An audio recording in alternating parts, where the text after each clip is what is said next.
I'm just out on my travels, so bought another bike a couple of days ago, and that has now sold, and the guy who bought it gave me this in part exchange. So I've picked this up. It's going to be a really cheap project bike. It's a 64 plate, so 2014, and it's really had a hard life. It's 40,000 miles on the clock, and you can see it's had the gaffer tape treatment, so somebody has crashed it, the last guy has crashed it, and yeah, it's in really terrible shape. So it's got massive tape all over the place here, and it's got, to be honest, that bike over there is one I sold last week, no joke.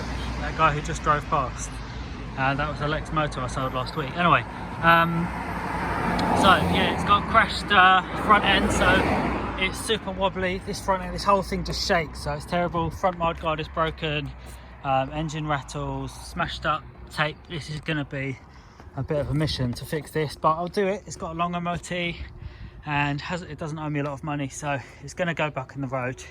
So watch out for episode coming soon, and I'll be fixing this bike. Back, and this is the bike you saw in the last clip. I just bought this. I say bought it. I had a black CBF 125 that I bought a couple of days ago, sold that, and the guy had this, and he put it out of his misery and traded it into me, and I can see why. I shouldn't have bought it, but here it is. It's actually not a bad bike, but it's just had a really hard life. So it's got 40,000 miles on the clock, which is quite high, but that doesn't worry me. But the condition is just insane. So for example, you can see if I rock these forks backwards and forwards, the whole steering moves, and that should not be the case. That's really dangerous.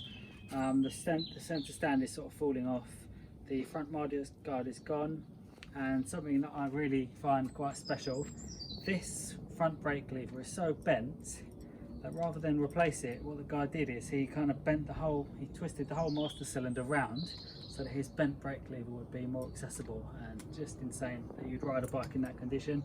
Handlebars look bent, tyres are not bad, so that's good, and it's going to be exactly the same pretty much as the last black one I did. So the name of the game will be, I will strip all the panels off, and I'll use the hot knife, fiberglass and paint method on this, same rinse and repeat. So this bike, I won't say how much it owes me, but let's say close to zero, and yeah, it's a good little project. So hopefully it'll take me a day again, or maybe half a day, to work on this bike, and I'll be able to sell it out.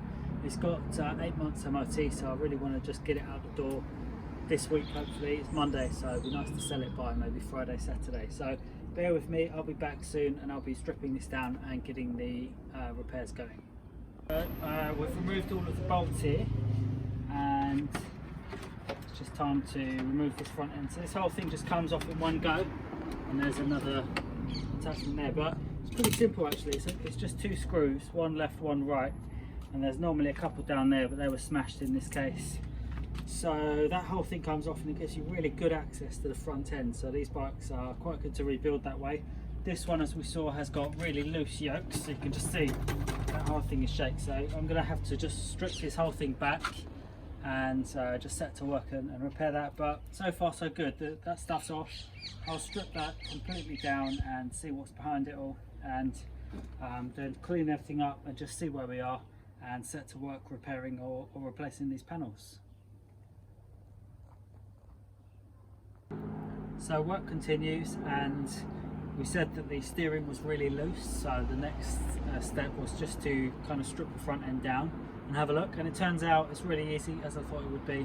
So all it is that this nut that was on the top, it was just really loose, so I've kind of pulled it off. I've packed it with grease, which is what you need to do, and I'll just put this back on, and then I will reapply this nut, tighten it up to the correct specification, and then I will reassemble this front end, and then that will probably, should be that problem taken care of. So it's just a case of a bike like this. It's had 40,000 miles from new, so it's just a case of going through front to back, making sure everything is the way it should be, and it's not necessarily a lot of time or expense to set it straight. It's just knowing where to look and what to do. So it will be a good bike. It doesn't look it at the moment, but once it's cleaned up, repaired, it will be a nice bike for someone again. It's still quite new, so I'm looking forward to seeing this one back on the road soon. So I've tightened this up, and all you do is you just get a flathead screwdriver and hammer and you tap this around until it's correct. You want to make sure that it still moves freely, but you don't want any play. So you kind of get a feel for it over time, but there's a kind of correct specification. Then what I've done is I've just shifted the tank backwards. This bike is filthy. It's got grease, oil everywhere, and all I'm going to do is get some white spirit on my towel and just give it a good old clean, because it's much easier, of course, when the bike is apart. So as I go through the bike back to front, you can see right away that has freshened it up. And you know, when you sell a bike, you want it to be in good condition throughout, not just mechanically, but you want it to look good as well. So I'll carry on here now and just clean this bike up. So investigating the front end, so we've got the steering tight. Now it's a time to look at the forks, and one way to evaluate them is loosen off the bolts. So loosen off these two and the top two, and then what you can do is just spin them around, and you can see that when I'm spinning, you see there's some movement down here, and that just gives you a really good indication that the forks are bent. And you spin them around in the yokes, and you can see the whole alignment of the wheel is moving as I do that. You can see, and if I come to this side, if I change sides here, you can see as I spin this around, the whole alignment of the whole front wheel is changing. You can see that. So both these forks are bent, so I could replace them, but it's perfectly possible and technically fine to repair them. So I'm going to have a go at that next. Just a quick shot. This is a peril of the job. If you're going to work on bikes, wear gloves, don't be like me. And same here. Okay, cut. Established that the forks were bent in our initial check, which was just rotating the forks on the bike, and you could see the forks moving around, so we know it's bent. So then you want to find out exactly where it's bent and how it's bent. So what I do is you just have a sheet of glass like this, and the reason is glass should be perfectly flat. So you can see if I roll this on here like this, as I roll it, you can see we go up and we go down. So that helps you to see right around here is the high spot. So that means the banana shape, if you will, has the bit that, you know, is wrong here. And so we could just mark this with some white paint or something, and we know where we need to straighten. And I'll show you the other one as well. I mean, I can already see it. The high spot is about there. So you can see we're about a centimetre off at the top, and if I rotate this down, you can see it comes down and touches the glass. So this is a bent fork, and so that's where we are. I'm going to make a note of where those are, and then we'll go and have a go at straightening them. So the next step is I'm going to use this. This is one of my favourite tools, and somebody gave this to me. I drove down to the south coast and I bought an old Yamaha DT125. The guy was having a clear out and he said, "Oh, I'll just take this, I don't want it anymore." And it's a really cool piece of kit. So it's got a 12-ton jack here, which is kind of rigged up to all this stuff, and you'll see in a minute when we pump down here, it pushes this whole thing down with 12 tons of force. So it's a really powerful piece of equipment. So what you need to do is, if you want to have a go at this at home, don't sue me if it kills you. It's dangerous if it goes wrong, so be careful if you're going to do this. So what you need to do is you need to spread the load out, because you don't want, obviously, the forks just use one of these. You don't want the forks to be touching metal directly, because the wood gives it a chance to compress out. Now we marked out before, just with some grease, where the bend is, so we know the concave is this way, right? So then we just need to put the grease facing downwards, and you want to try and guess where the bend is. Normally the bend will be where the yokes are attached to the forks, because that's where the pressure is kind of all together. And then what you want to do is get another one of these wooden boards, again just to spread the pressure out a bit, and then behind that one you're going to have a thick metal plate. This is just one that I found, and so that's all together now. Now be very careful, if you're going to do this at home, be extremely careful, because if it goes wrong it could do you a real injury, so take care. But anyway, I just pump this, and if everything is lined up correctly, we should get some good pressure. And this is where you've got to be really careful, because if it pings out it could do you a big injury, so just take your time, be careful. So I can see that line is pretty good, and I'm just going to pump down on this now and see if it will move. Now, sounds good. Just keep going.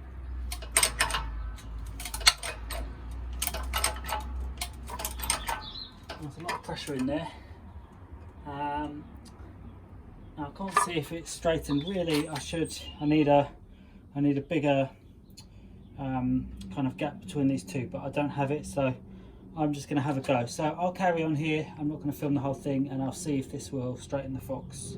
So the 12-time press is good, but you have to set it up correctly, and I don't have time to do that today, and that's fine. And it's not the best in a sense, because it can have localized pressure on the fork leg, and then you don't want to damage your actual fork leg, right? So plan B, we know, so if we have a look here, we know that this fork axle should sit, so it's all the way in from that side, so it should be coming through about maybe a centimetre this side, right? So the trick, what you do if you do it this way, is you want both fork legs sitting in the fork yokes, and you want the bananas both going outwards. That's very important. The bananas both have to be going outwards, and then it will be like a dog that's sort of collapsing down and the legs are apart. So what we're going to do is just strap this up, and then we use this ratchet strap to just force the legs in, and our check will be that this spindle, it will poke through. So if I start doing that now, you can see it just starts pulling the forks together, and then it's gonna just do that. And then once you've got it like there, I've got it in. Now what I need to do is, if I can just find my nut here, we know the nut goes on there, and so that can be an extra set of pressure, right? So if you now do both at the same time, so you're going to do ratcheting and you're going to do tightening this nut, that just gives you double pressure, and it kind of spreads the loader out and makes it work better. So you can see now on a sprung basis, that's probably about where we need to be, right? If I go through, because we know when I take the pressure off it will revert back, if I go through, then it's just a matter of judgment as to how far past you go. Probably that'll do. So if I now start releasing this pressure, actually I'm just going to do a tiny bit more, do one more there, a bit more on this. So you can see we've gone way past, right? Because normally the nut would be close to the end. So if I release all of this now, and you've got to do it kind of both, you've got to keep some pressure on there, probably release this one first. So I'm going to have to do that. So you take the tension up by tightening this nut, and then try not to kill yourself again. That's the number one priority. So just loosen this whole thing off, and then that should have done it, right? So if I just take that, and then I'll loosen this right off, and we'll just see where once I've taken all the pressure out of it, we'll just see where it lands, and hopefully it will land in a spot where it should be. It might not, let's see. Okay, so far not so good, because there's still some pressure in there, and you can see that the nut is, there's no slack in there. So I'm going to have to go a bit further, so I'm going to carry on here and do that next. It's the end of the day for this bike. Well, end of the day. I only worked on it for 2 hours or so. So as you saw, I had the front end all apart, and had to go straightening the forks. It didn't really work very well, so that's fine. And I've just put the panels back on, and I've kind of decided it's the end of the road for me on this one. I don't like selling stuff to retail buyers unless I'm really confident in it, and this bike, for me, it's going to need too much work, so I'm just going to sell this as is, as a trade sale. So I'm just going to make a little piece on it and move it on. So it's up on Facebook Marketplace now, so it'll be a nice result if I can get it gone in the next day or so. So there it is. It's the end of the road. Look out for a next video. I've got plenty more coming, so please subscribe, and I'll see you soon.